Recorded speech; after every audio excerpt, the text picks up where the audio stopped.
সরকার বলেছেন বাংলাদেশ থেকে নাকি দুনিয়ার মানুষ দেখতে আসবে। এখন দেখতে আসে বিশ্বের অন্যতম বিশৃঙ্খল রাষ্ট্র। শান্তি নাই কেন? কেন শান্তি হবে না? পরিসংখ্যান দিতে গেলে শেষ নাই। ডাকাতি, চুরি, ঢাকা রাজধানীতে আতঙ্কে মানুষ চলতে পারে না। হঠাৎ করে দেখবেন মলম পার্টি, অজ্ঞান পার্টি, বমি পার্টি, কত পার্টি মোবাইল টান দিয়ে নিয়ে যাচ্ছে। গাড়ির গ্লাস খুলতে পারবেন না, সঙ্গে সঙ্গে গলায় ঢেগাল লাগিয়ে সব লুটপাট করে নিয়ে যাচ্ছে। রাস্তায় ব্যাগ নিয়ে হাঁটছেন, আপনার ব্যাগের ভিতর কি আছে না নাই, কলা রুটি নাকি সোনাদানা, কিছু ব্যাপার না, ব্যাগ নিয়ে ছিনতাই করে দৌড় দিয়ে যাচ্ছে। চোখের সামনে নারীদের কানে ধুল টেনে নিয়ে কান ছিঁড়ে ফেলছে। ঢাকা শহর, এটা ঢাকা সিটি। এখানে হচ্ছে শুধু রাতে নয়, দিনের বেলায় নারীরা রাতের বেলায় আপনার বাসে চলতে পারছে না ভয় আতঙ্কে। যারা কোনো মহিলা যদি বাসে উঠে ঢাকা থেকে কোনো গ্রামের বাড়িতে রওনা দেয়, মানুষের টেনশনে ঘুম আসে না বাড়িতে না পৌঁছা পর্যন্ত। আছে নিরাপত্তা?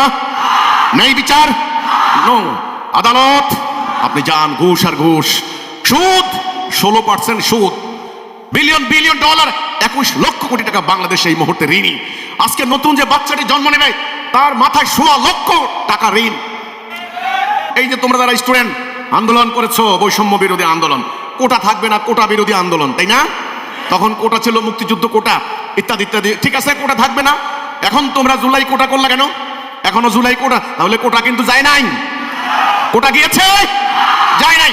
তোমরা বলেছো কলেজ বিশ্ববিদ্যালয়ে একটা দল, স্বৈরাচারী দলের ছাত্র সংগঠন, তারা সাধারণ ছাত্রদের উপর জুলুম করছে, জিম্মি হচ্ছে, একটা চর দখলের মতো হল দখল, ভার্সিটি দখল করছে। সেই চর দখল, ভার্সিটি দখল কি বন্ধ হয়েছে? অন্য রঙে, অন্য কালারে, অন্য স্লোগানে আজকে কি দখল বাণিজ্য হয় নাই? তাহলে কোনটা বন্ধ হয়েছে? জুলাই বিপ্লবের ফল কি হয়েছে? রেজাল্ট কি হয়েছে?